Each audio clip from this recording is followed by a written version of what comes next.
This is Geek Gab with your host, Dornall, and me, Daddy Warpig. We are back. Geek Gab for Saturday, January 18th, 2020. And we want to welcome everybody back. All of the usuals are, of course, here, listening live to the show and participating in the chat. We have a special guest today, but before we get to that, Dornall, how was your week? Hello, it's good to be back. My week's been good. What can I say? Not much more out of the usual. Gaming. Getting paid. You know how it is. Spending too much time on the internet. But I'm happy to be here chatting with you, seeing everybody live in the chat and everything. Hey, everybody. Daddy Warpig, how about you? How's your week? I saw a good movie. Oh, that's right. I went and saw Uncut Gems. Oh, I'm sorry to hear that. We'll have to do a full review next week. But that was nice. Get out of the house, go see a movie. It's actually a good movie. I disbelieve the illusion, but I look forward to hearing your perspective as always. Yeah. So we've got a guest. Yeah, our guest. Hey, welcome back to the show, John Delarose. He was just telling us about another movie. When he was not muted, he was talking about The Rise of Skywalker, which we already reviewed, but we've got some new news on that, right? Yeah, it is now my favorite Star Wars of all time.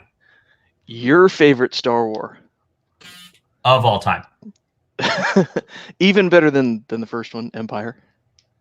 Yeah, it's got nothing on it. Mainly because this movie was designed to appeal to just right-wing people like me. So I hear. Is that so? Allegedly. Who told you that? That's crazy. This little magazine called the Washington Post told me that. So I was excited to read that this morning. And now that I know that, it's definitely made me realize, yes, this is a movie that was totally designed for me, and I'm just happy to support it. You know. I remember not liking the film, John. Am I no longer on the right? I think your memory just might be faulty about the film. So you know. That's really easy to do with the Rise of Skywalker. It's really easy to either not remember what was going on or to miss some of what was going on. Yeah, I mean, it was just like a beat after beat. I did see it. I did end up seeing it. It was a beat after beat after beat after beat. It was super fast paced, and a lot of the stuff didn't really matter and wasn't memorable.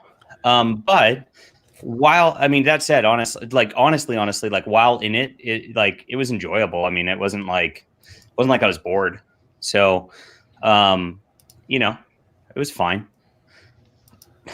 It gave me the impression of one of those films where if you had to get up and use the restroom, you'd get up and go back and say, "Hey, what'd I miss?" And they'd say, "Who cares?" I did get up and use the restroom, and it didn't make much of a difference because it was just a pretty basic plot. But that's I don't have a problem with that, though. Is the actual thing, you know? Hey, what did I miss? Do you have a couple of hours? Yeah. It's interesting because I feel the same way about those stupid Marvel movies.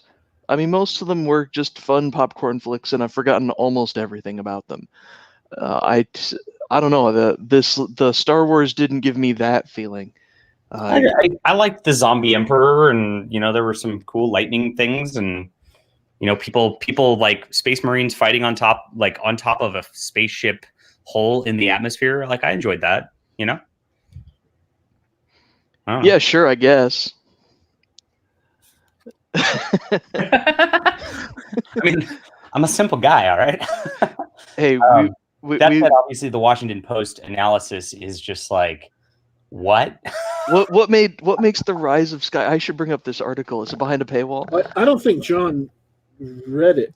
I don't think No, he bothered the to actual read article was about was like saying, there's not going to be a fandom menace that rises out of this one.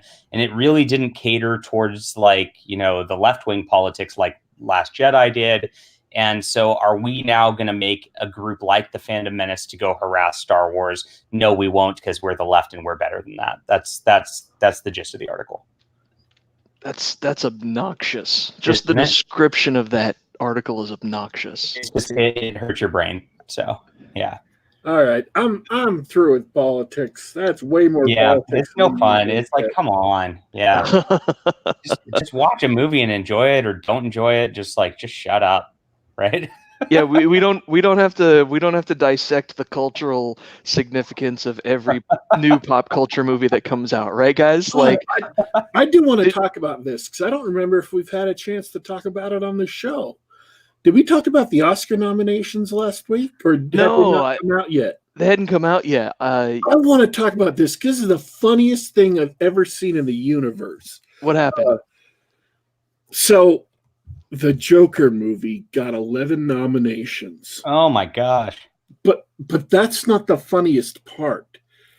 This movie is announced and releases one trailer and everybody loses their mind. They just freak out and they're talking about how it's this angry white man and how he's going to, he's getting revenge at the world, and how the film is catering to violent incels who I just saw a news story today where the Texas Rangers are being trained on the new domestic terrorism threat of incels. Apparently virgins are the new go-to bad guy, but and everybody talks about this for months after months after months after months leading up to the movie coming out. And then the movie comes out and nothing happens anywhere. Not even a little bit. Not even a scare, not even a prank. Not even somebody calling in a threat or showing up with a cap gun or something. Literally nothing happens. Yeah, we mentioned that. Yeah, when we did the review, it was crazy. Everybody is all upset about nothing happening. And the movie that should have been like a $300 million movie. Success, not a great success on comic book movies, does over $1 billion. So all these people who hated the movie, not only did they meme it into making more than $1 billion, tripling its box office, they memed it into getting Critics' Choice Awards, and if I remember correctly, Golden Globe Awards, and they memed it into getting 11 Oscar nominations. How do you hate something so much that you meme it into giving the makers of it $1 billion and 11 Oscar nominations? I want that kind of haters. I mean, where can I get that quality of hatred? Because I could use $1 billion. I've been wondering the same thing. That's the best part about it, is that it's a good movie, but I'm not sure it's a great movie. But because it got so much press and so much hype, and because it was good in a year where there weren't that many great movies out, it's the perfect storm. You need to generate a perfect storm to get those kind of haters. I love it. I mean, people were talking about it, various things being memed to existence. They memed this movie into the Oscars. I mean, normal people don't care, but if you run into one of these guys on the internet that's all upset about the sort of thing, you get to rub it in their face that finally an R-rated comic book film is poised to win, the Oscar for best film and whatever else, and it's that one. It's not your beloved Avengers or Black Panther or whatever. No, it's the Joker incel, the incel clown. So, was there anything else notable about the Oscars at all? Oh, people were upset. Oh, is there ever? No, it's a pointless distraction from the meaningless of our existence. I didn't know any of this existed until you guys talked about it. So Apparently, all the directors, best director nominations were men, and that upset a bunch of people. Oh yeah, because they've been making a big deal about it. And by they I mean idiots on the internet making a big deal about how they've been working so hard to diversify all the awards every year, and we come back around to the 2019 Oscars, and oh no, we've gone back in time. It's all a bunch of white men again. I mean, I don't know why do you pay attention to people who say that sort of thing? All I'm saying is if no women got nominated for, best director, then they really ought to do a better job next year. That's my opinion. Well, that's very meritocratic of you. I don't know all right, let's talk about this for a second because I've brought up the best picture. So best picture is we've got 5, 6, 7, 8, 9 nominations. Okay, this is pretty easy. All right, you've got Ford v Ferrari, The Irishman. That was actually on Netflix. That's surprising. Jojo Rabbit, Joker, Little Women, Marriage Story, 1917, Once Upon a Time in Hollywood, and Parasite. they have that many movies nominated for things? Yeah, just for the best picture, they expanded it like 3 or 4 years ago. Jeez, that's a lot of choices. Yeah, there's a lot of choices, and I haven't seen all of them, and I don't plan on seeing the ones I haven't seen, except for maybe Parasite. I've heard that's very good. That's I think that's a Korean film, or an English film made by Koreans.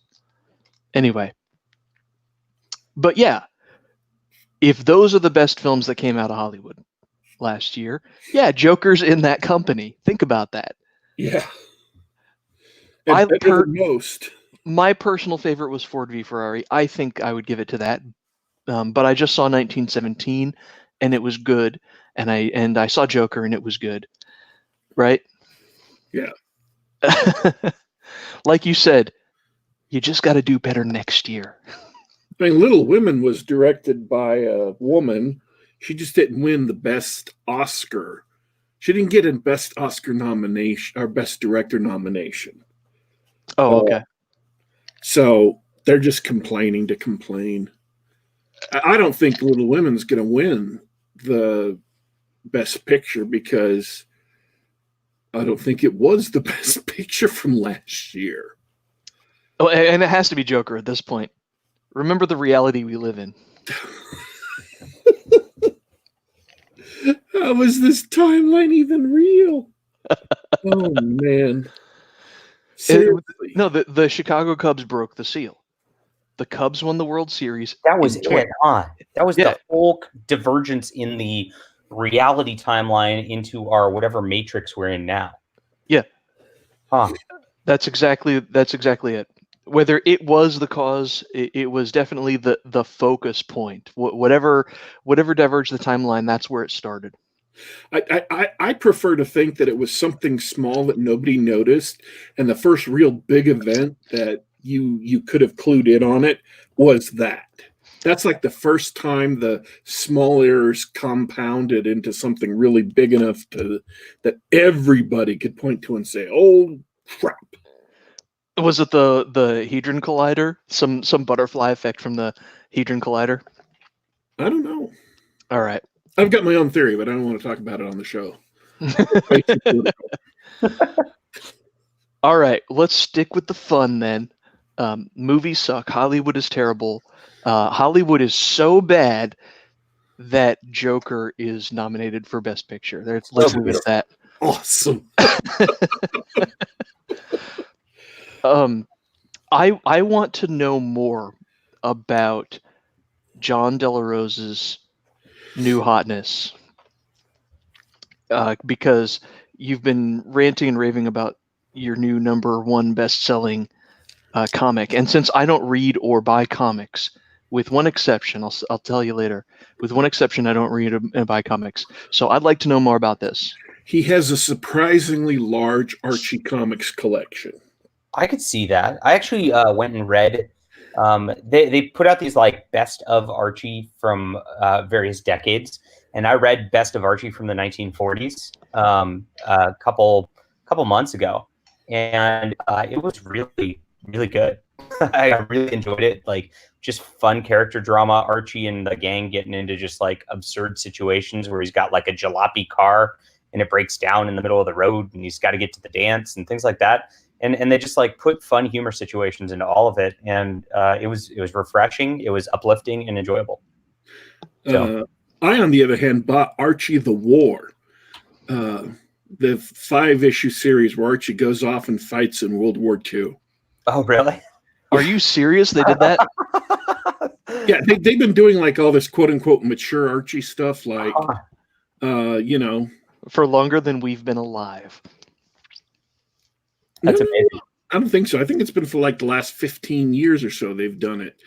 But, Betty and Veronica meet Red Sonja and Vampirella and stuff. And, I think you just got a Pulp Rev guy's attention with that one. Some of it is like bloody and gruesome, but this is like literally Archie joins the military, goes to boot camp, and heads off to war. And I hope I'm not spoiling this for anybody who really wanted to read this mini-series. It's been out for a year or a bit now. He ends up getting killed in battle and shipped back home to Riverdale and buried in a soldier's grave. Huh. Well, that's darker than I expected to go with Archie. Oh, that's one thing. These are like mature books. They're dark. Archie versus Predator. It's bad things happen in these. So that's my recent Archie reading within the last year. Yeah, I would, just from the sound of that, I would recommend the one I read over that. Yeah, well, Archie versus the Predators is a different idea. That's silly escapism. That's Let's just throw Archie in a reality bubble and have him pop out in somewhere. But Archie goes to war it doesn't it eliminate the purpose of reading an Archie comic? Like, let's escape to a simpler time when we were all kids and having fun in high school, coming of age, that sort of thing. And the real life Archie may have gone to war and died in Afghanistan or something like that. Don't make me read a comic about that. That's not mature. That's just depressing. But they've got like Jughead becomes a werewolf, and it's a werewolf horror story. It's that sounds awesome. It's like any one of the werewolf horror stories you've met, or Veronica becomes a vampire, whatever. They're definitely not, lighthearted kids stories. So, but anyways, I'm distracting from. No, one more. You can't talk about Archie without asking John De La Rose, Betty or Veronica? I gotta go Betty. And then I like the Girl Next Door thing a lot better than the hot debutante thing. All right, Daddy Warpig. I'd want to say Betty, but he's got to be contrarian to me. What's a tough one? I like Betty. Betty's cute. She's chirpy. She's blonde. She's the girl next door. There's a lot to like there, but I think that Veronica, if she got over being spoiled, could be a really, really fun date. Amen. But I'm definitely Team Betty here. Not to be contrarian. I'm Team Betty for sure. Sweet. All right, Team Betty. All right, the Geek Gab is Team Betty. What about? All right, now we can talk about the important stuff. Speaking of just fun books that aren't all that dark and can be read by kids and anybody enjoyed. It was interesting. I've obviously, if anybody's been following me, had a lot of people. This tends to happen every time I hit this #1 bestseller spot. It takes like 2 days to trickle word to like random anonymous internet people who get angry, and then they do, and then they start going after me. And one of them was going after me. He's trying to snipe at me by saying, "This is a book that like kids could read and enjoy," and I'm like, "Yeah, that's what comic books are for." And I firmly believe that. I try to write books, and you know, I asked Chuck Dixon for a lot of advice, and Chuck Dixon, of course, as you know, is one of the most prolific comic writers of all time, creator of Bane from Batman, creator of a better character than Bane named Stephanie Brown, who is awesome. And he's just an amazing writer who's just like has a real talent for knocking this out pulp style. And, you know, when I asked him about writing advice back in the day, when I was kind of tooling with comics, he'd always say, you really want to write comic books like that are geared toward like the 12, 13-year-old. Now, that's not to say that like adults can't enjoy things. Of course, adults can enjoy things, but you really want to keep it on that level. And that way you have something that the widest possible audience can possibly connect to. And I go for that. So while the guy was trying to like gotcha me by saying that, I firmly believe that is a good way to write books. So if it's good enough for Chuck Dixon, then by golly, it's good enough for me. So that's what we have here. We just have an action-packed adventure. It definitely has that, like, you know how Doctor Who, I don't watch the new ones, but you know, at least like when Eccleston or David Tennant was like doing it, you know how they were like, it was always like there was a lot of running and jumping, and they're on the run from like this or that. I wanted to capture that feel because I set this in Victorian England alternate history. And I think that style of adventure for that style of, I guess, that aesthetic works very well. And so that's what we have here. At the end of the day, we have this beautiful clockwork automaton dancer who is innocent, who is pure, who is a wonderful person, and she's being chased as an abomination like Frankenstein. And that's what it comes down to. So it's Frankenstein without all the murder, then. Yeah, sounds right. And a nice backstory that builds up, and maybe there'll be murder later. But it's but I haven't written that yet, and so I'm not gonna spoil it. All right. You can't resist. Yeah, there's gonna be murder later. So this is really. Until maybe a week or two ago, when I saw the images pop up, this is the first time I've heard of it. Can you give me and maybe anybody listening later a little bit of background on how it came about, what it is, and how you made it? Sure. I talked to a lot of artists, especially, you know, once I had my like crowd funds that are making, you know, $15,000, $20,000, $30,000, you know, artists approach me quite often, and they're like, "Hey, how do we do this?" And I'm like, "Let me write you a script real quick and we'll make some money." And so we do that. And this is one of those that have come about from all that process. And just a gal I met actually on Gab back in the day. And she isn't your normal Gab person. She's kind of just like an artist who showed up on there because Gab was not tracking people, and it's kind of off the grid, and she kind of lives an off the grid lifestyle. She actually literally lives in a log cabin in the woods. And she's like, "I've been meaning to draw a comic for a long time." And I'm like, "Would you like to do one with me?" And she said yes. And we started chatting. And it turns out she's a, you know, deep Christian. And I, of course, that relates very well to me. And so we start kind of adding Christian themes into this. And I'm like, well, I've got a steampunk novel series that's like sells thousands and thousands and thousands. So it would make sense to try something steampunk to see if I can kind of capture a portion of that audience. And she says, that makes sense to me. And then I said, I'd like to do something with automatons as the focus, since my other book has airships as the focus. And those are kind of two major steampunk elements that end up happening a lot. And she said, that's cool. So she drew me a picture of an automaton. And then I came up with a plot from there because just based on seeing her drawing. So it was a very, very collaborative effort on this one, a lot more so than a lot of my other projects. And she was a huge driving force of a lot of the things that went on here. And so also because I've done one steampunk where it's pure fantasy, I was like, I want to see and try to test my chops by doing something in an actual historical setting. So I set this in 1898 Great Britain, and they actually travel around to various parts of Great Britain. It starts out in Scotland, and so we actually have photo references of different places in Scotland and England at the time, from black and white photos that we have kind of used as our setting pieces and tried to incorporate those into there for accuracy.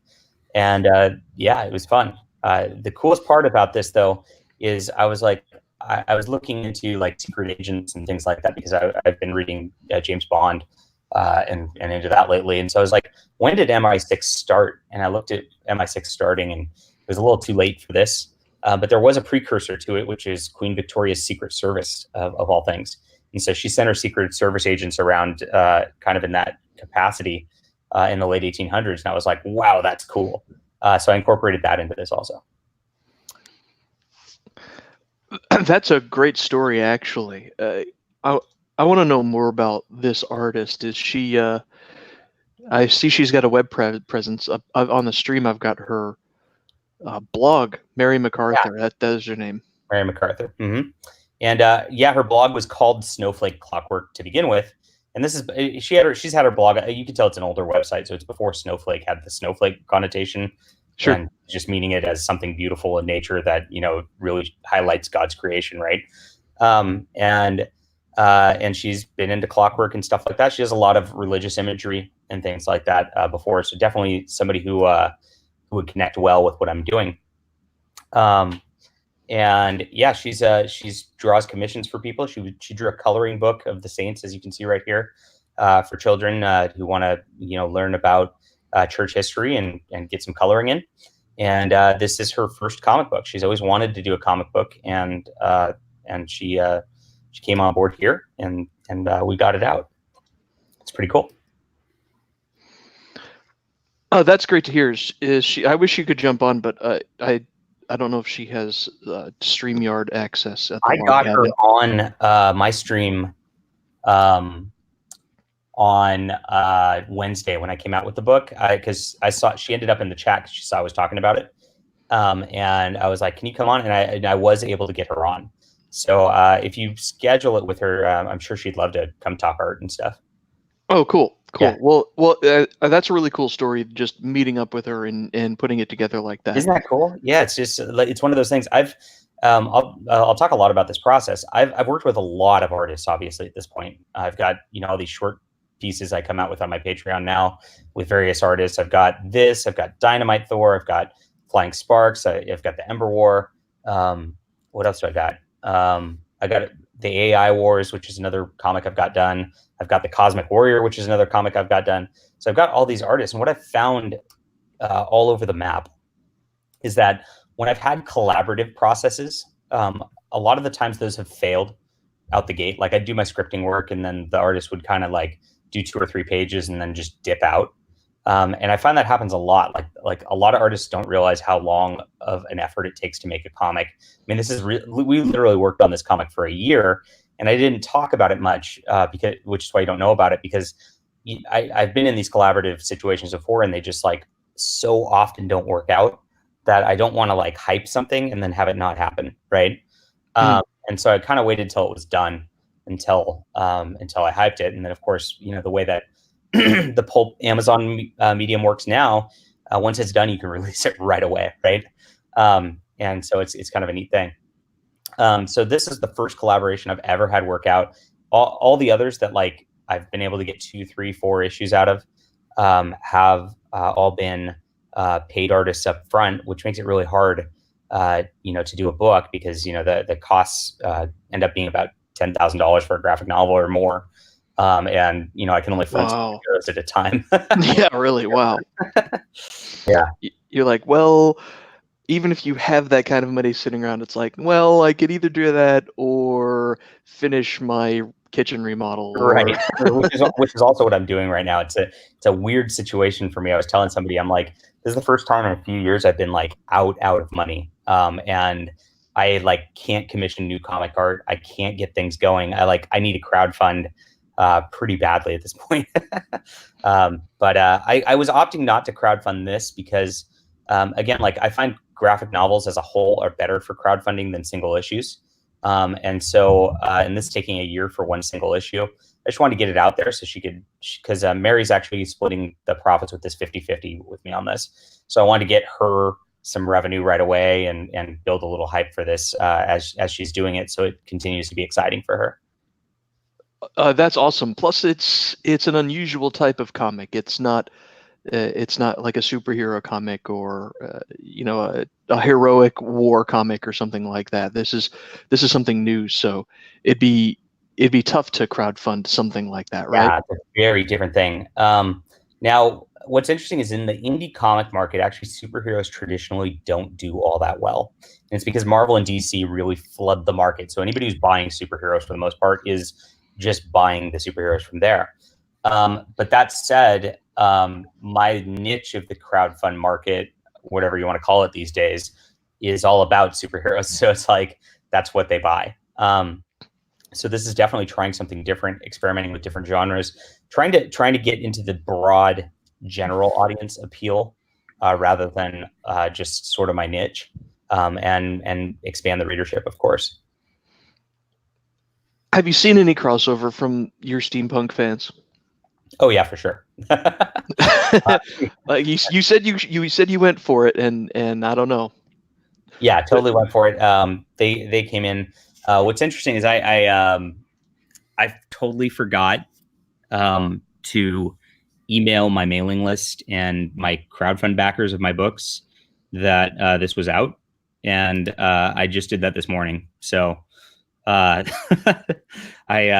missed some folk on the launch window there, but yeah, they're actually sales today are picking up pretty good. So that I think I'll see a few more of those coming in over the weekend, and tell me about the book. So readers cool. liked it so far, so I'm happy.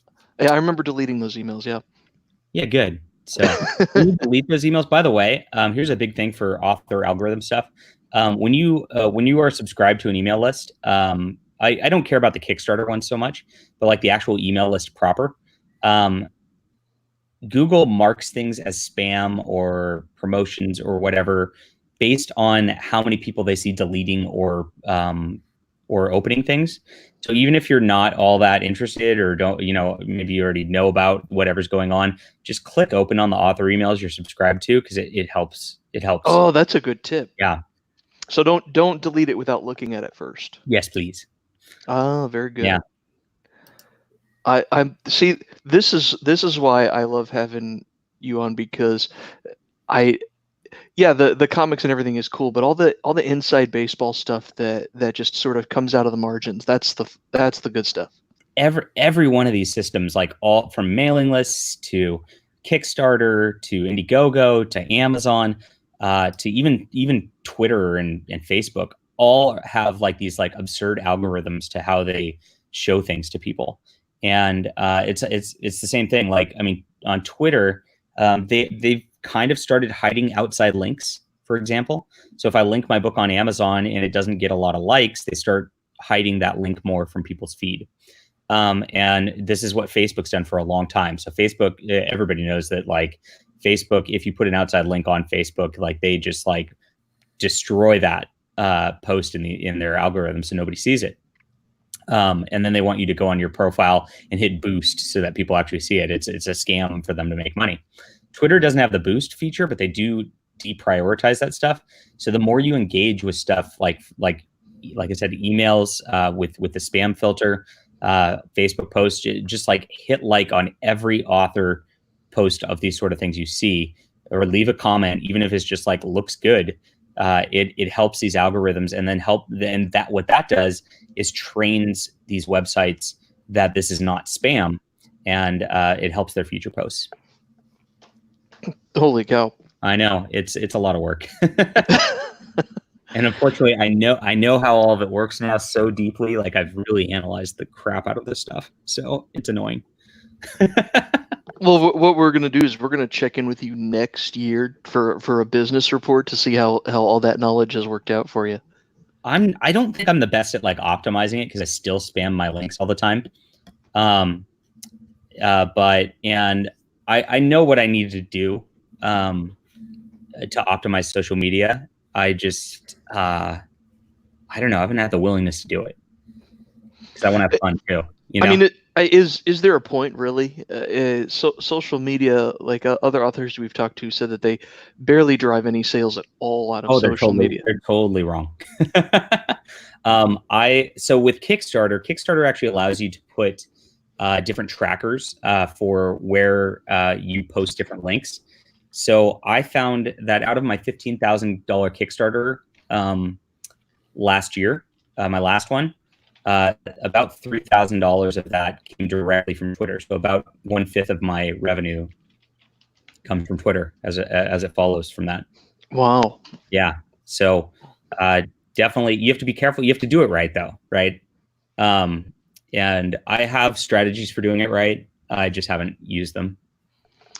Yeah, I mean it's low hanging fruit, but you do take a lot of crap and give a lot of crap amongst other so-called comics fans online, and I don't really follow that closely, but it looks like it adds undue stress to your existence. There's a lot of stress, and they just keep coming. Like I said, it's every time I come out with a bestseller that hits #1 bestseller, and Clockwork Dancer did hit #1 bestseller. So thank you for those who picked it up and read it. And also leave reviews if you picked it up and read it. Of course, more reviews are always helpful. But every time I do, like these guys like find out that I did, and then they come out of the woodwork and just like start personal attacking me in order to like try to like, I guess they're trying to like hamper my sales by doing that. I don't understand their thought process. But yeah, it's every single time. Like they'll leave me alone for a couple months, and then I hit #1 bestseller, and I'm like, wow, I've got a #1 bestseller. And then it's like pile on, and it's a very weird thing. And this doesn't happen so much in the book community. Like I feel like authors and the readers on the book community are much more into, are just into the books and into the fun. And then the comic side is really like, there's just like a very negative vibe to the comic industry. And I don't know how to change it. I hate to say this, but I would venture guess that it's the people themselves. Yeah, it is. I mean, what I mean is, what I mean is, I appreciate. I'm about to lose a lot of audience here. I appreciate the idea that a good comic book is enjoyable to read for people of all ages, even if it's targeted at correct a younger audience.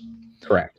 But the type of person for whom that's their main hobby or their main entertainment as an adult, that's the type of person who's going to have trouble, for example, expressing themselves on social media.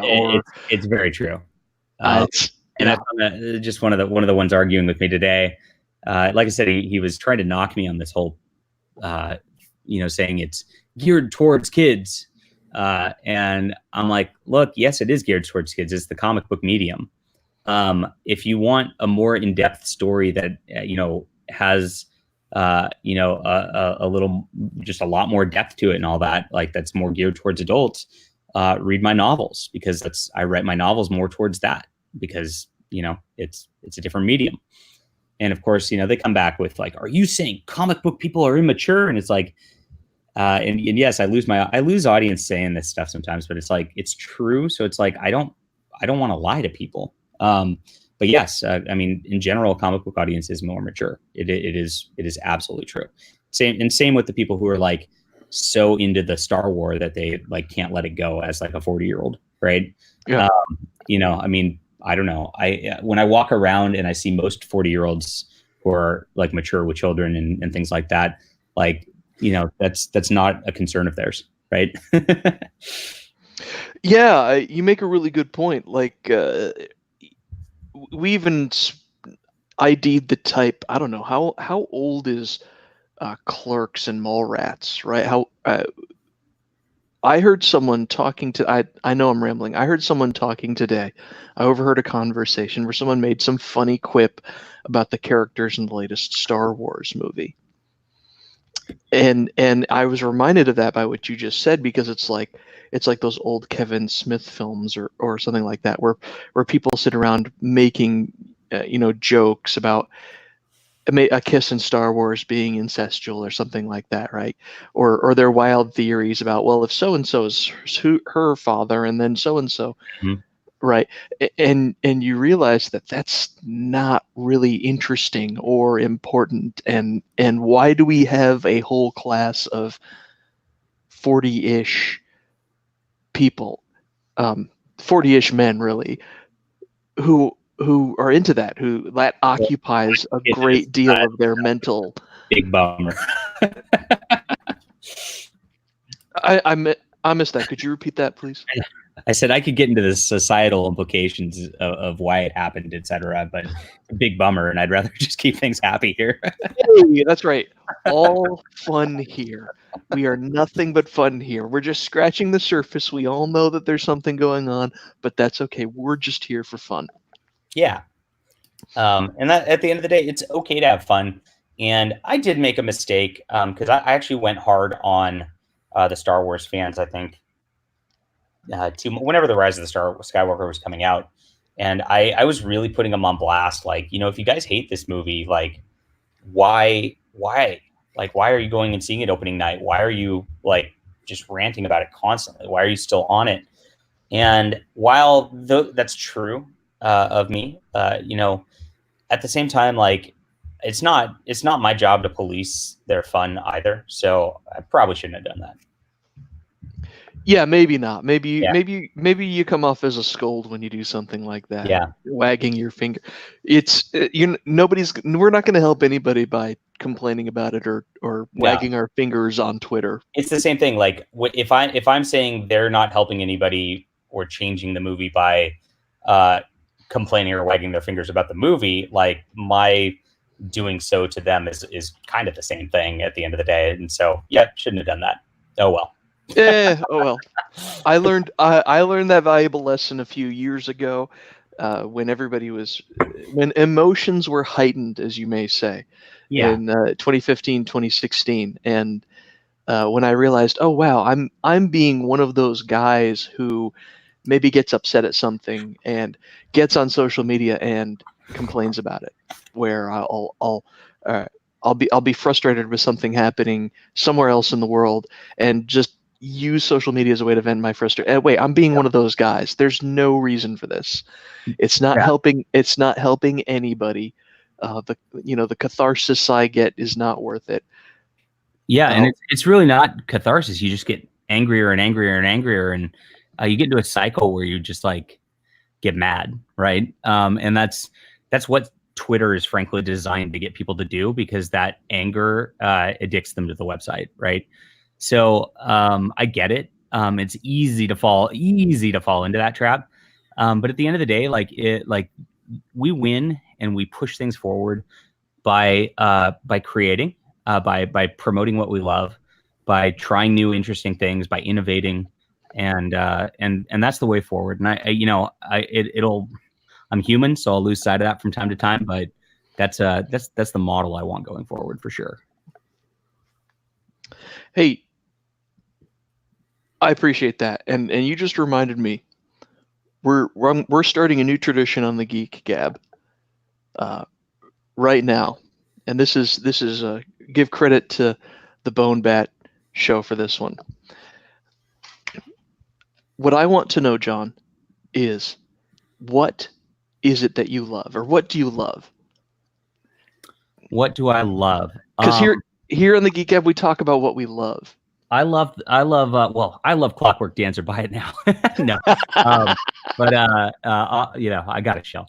But I'm actually terrible at shilling. Like, you give me this opportunity to just talk about the book, and I'm like going off on philosophical stuff on Star Wars and stuff. But what I really love, just to as my own hobby, like not shilling my own stuff, is and I mention this quite a bit these days, is the Marvel Epic collections.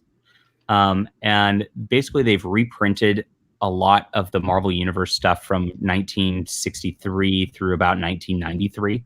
And they're coming out with them. They come out of order so that you don't get stuck in like, I need volume 1 to get volume 2. Like, I mean, they might come out with volume 21 and they just they focus on like collecting the Stan Lee stuff and then collecting stuff that really hasn't been reprinted before. So you get these like random things. Like I'm reading Master of Kung Fu from like 1973 or 4 or something right now. And there's not really been a lot of collections of that before.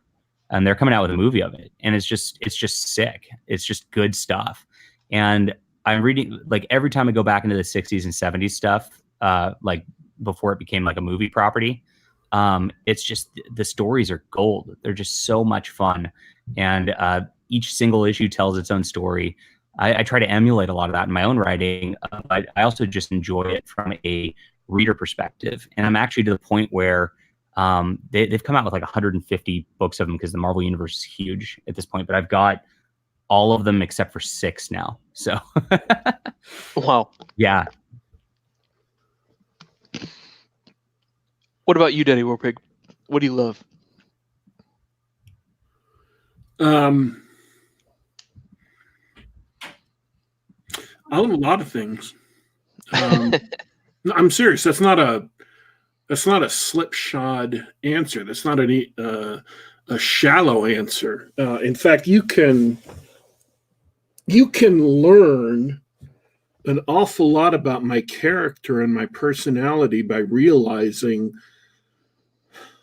and you can learn an awful lot about how my mind works and why the secret project is what it is by realizing how I operate.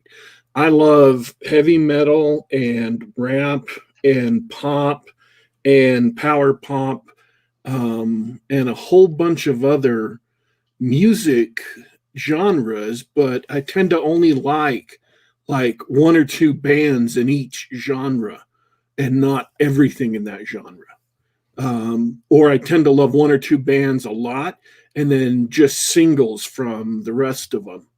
And so it's the same with movies. It's the same with TV. It's the same with books. I love TV shows. I love movies. I love books. I love comic books.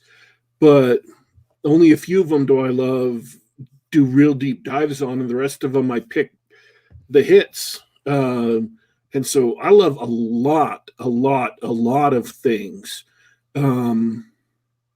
And I've got a very, very broad set of things I have consumed over my lifetime that I do love. But what I love most right now is the secret project. And, you know, every time I get a breakthrough on it, every time something happens that I see a problem I've been working on for,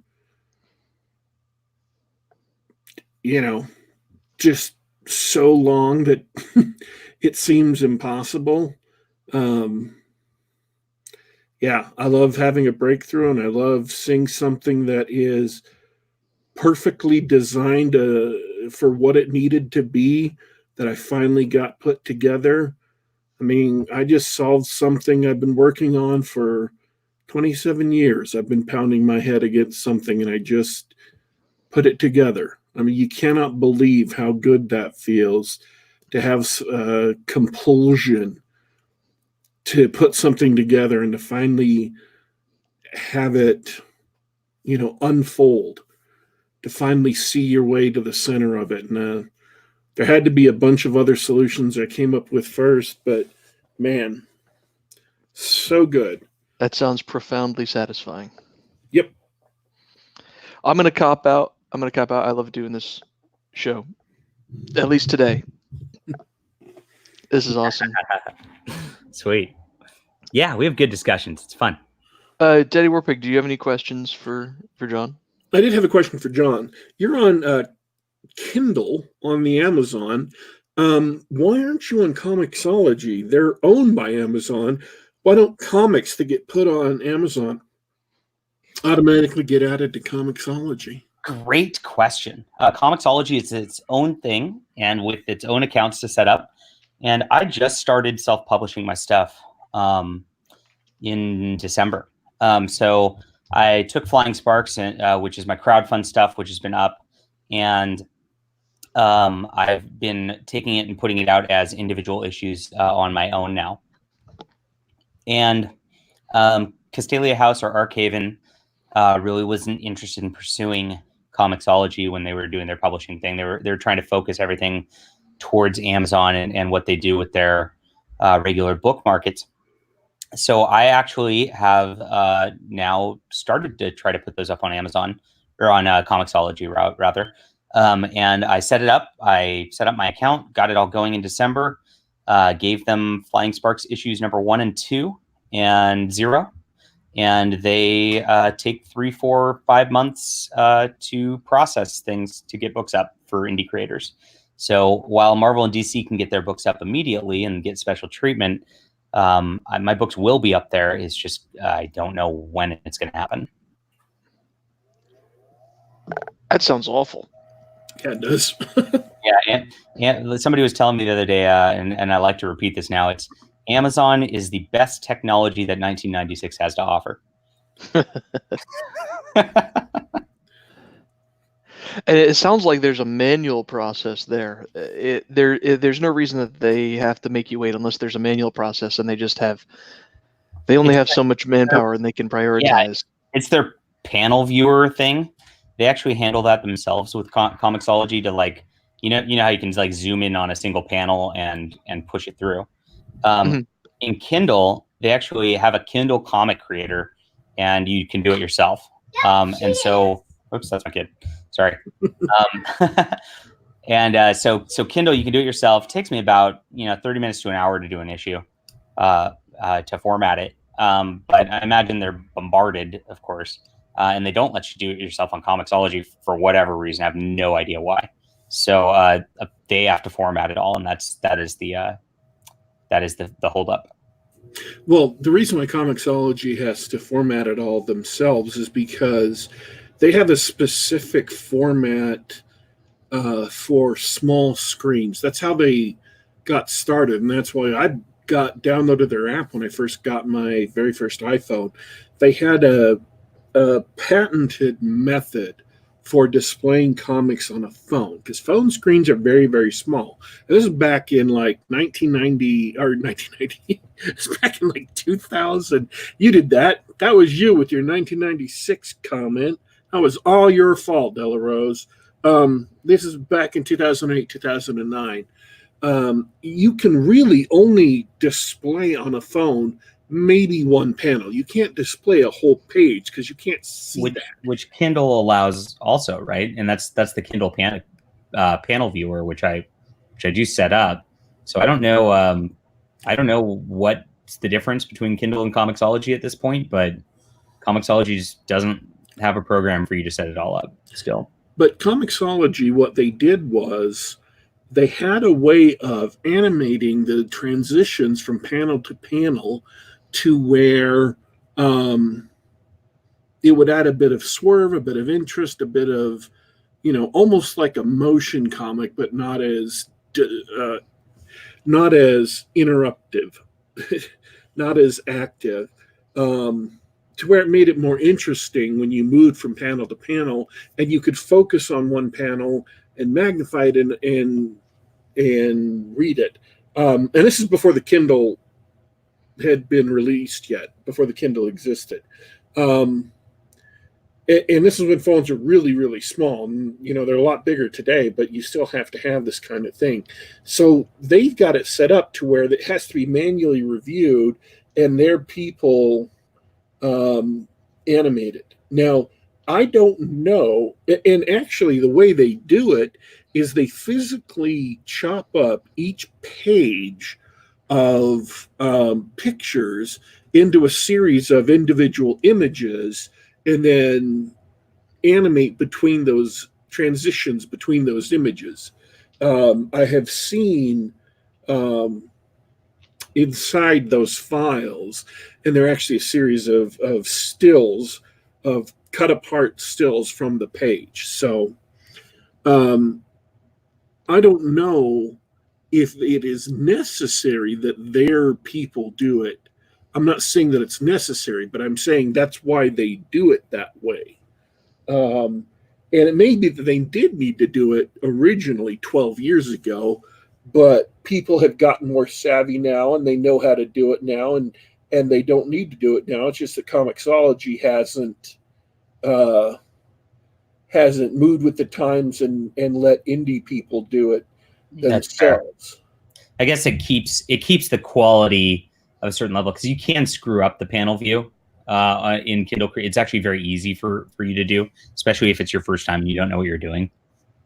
So it definitely keeps quality control, I guess. And that's probably why, indies take so long to go up on the service, is because you're dead last in the queue of production. Yeah, they're like, this isn't going to sell like, X-Men is, so we're going to focus on X-Men. And we'll get around to cutting your panels up and animating it whenever we think we have the time. What's interesting, though, is at least your first time, I don't know about how it works down the line, but at least your first time, like, you're technically applying for getting them to put it up on there. So they have to, quote, accept you. I don't know that they often accept people or don't accept people, since this is my first experience with this. But yeah, it's possible. I mean, just because I've received no word on it, I mean, it's possible the books get rejected and they just don't even put them up there. I mean, that's the other potential. You'd hope they'd tell you, though, You would hope. I have no faith in our Amazon overlords. Me either. But it's the best option for now. That's a shame. What do you think about the? You mentioned Patreon earlier. How's that working out for you? All right. I've got like 21 backers or something like that, and just due to the nature of, I guess, my personality-driven backing, a lot of people back me, for cause purposes, of course.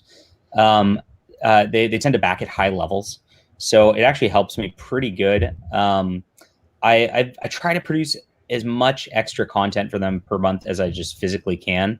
And of course I give them my books first early by a couple of weeks. So they've had Clockwork Dancer for a couple of weeks if they're a Patreon subscriber, or they've had, various different things. And I'm giving them short comics as I can. I'm trying to use all the money to just like pay for more Patreon content. And it's like the short stories, like it's like great when I'm writing short stories. The amount of money I'm making actually, covers SIFWA pro rates if I'm writing like a 3,000 word story or something per month for them. So that's kind of cool. I just hope it grows, because it's nice to have that like consistent backing. And then, if we can get it 10 times this level, that pays for the comic art by itself. And then I don't got to worry about this stuff.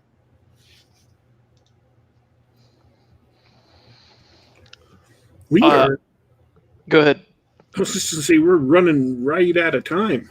Holy cow! That perfect finish. So let me help you shill for a second, John. What type of reader would really enjoy Clockwork Dancer? I should go out and buy Clockwork Dancer if... I think if you just like really fast-paced adventure stories, you'll enjoy this. If you're into the whole pulp rev mindset, it's just like you've got like British soldiers in their like red coats, like chasing an automaton. I've got like weird spider robots and things like that pop up. And then there's a historical mystery as to why this automaton actually has life. And you kind of wonder, like, how does she exist, right? That's obviously going to be a portion of this. And I answer that with a very unique historical reason that really will build over the course of this. So, and I don't want to spoil that. So, if you're interested in that, I don't want to liken it to Dan Brown's Da Vinci Code because it's heresy, but it's got an element of that in it. An element of heresy. Love it. Nice. Pinned you down. I only have I only have one last thing to say. I'm really glad you came on. It's always great talking to you. But I do need to know one more thing.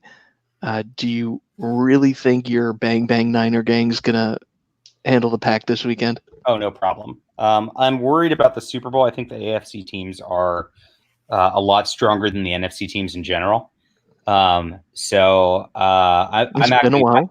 my eyes are past this game and on to the next one. Oh, I see. Well, yeah, they're gonna be tough to beat at home, but if anybody can beat them, it'll be Aaron Rodgers. I'm looking forward to that game tomorrow.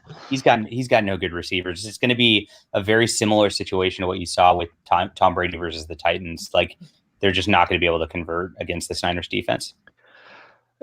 Well, considering he only has 2/3 of the field he can throw to, because you've got Sherman in the back. That's you may be right on that, but I got to put my faith in that strong arm. I do love Aaron Rodgers. I went to Cal when Aaron Rodgers was actually at Cal, so I actually got to see him throw in college, and it was so exciting because Cal was number 4 in the country at the time. So we actually got to. I rolled up and did road trips to the away games and everything, and he was just out of control in college, and actually a great guy. I met him a couple times on campus. Just a super nice dude. Cool. Well, that's good to hear. Oh, that's good to hear. Anyway, appreciate coming on, talk about everything. Always a pleasure. Always a pleasure to have everybody listening live, hanging out in the chat. It's great to have you along. And Daddy Warpig, as always, awesome chatting with you every week. Of course it is. I personally would like to thank everyone who came and listened to the show live and participated in the chat. I'd also like to thank Mr. Arroz for coming here and sharing us news about his Clockwork Dancer. We wish you a quick turnaround on Comixology so we can get your inestimably awesome comics on that service as well. This has been Geek Gab, and of course I want to thank my awesome co-host, Dornall. This is our 198th show, I think. As I move slightly to check. Yeah, it's our 198th show. We may or may not be doing something special for our 200th. I want to thank everyone in the audience who's listening live and everyone who listens later. You can listen to us at youtube.com/geekgab. That's youtube.com/geekgab. We're available just about every week at this time. And if you love the show, click like, click subscribe, and click the bell icon so you get announcements as to when we're going live so you won't miss one of these awesome shows. If you want to listen to us on your mobile device, you can listen to us on the iTunes Store, listen to us on the Google Play Store, or if you'd like to listen on the web, you can go ahead and go to soundcloud.com. Just do a search for Geek Gab, and we're available on all those places for your convenience. I hate to break the news to you folks, but we are signing out for today. But don't you worry, don't you fret, we will be back.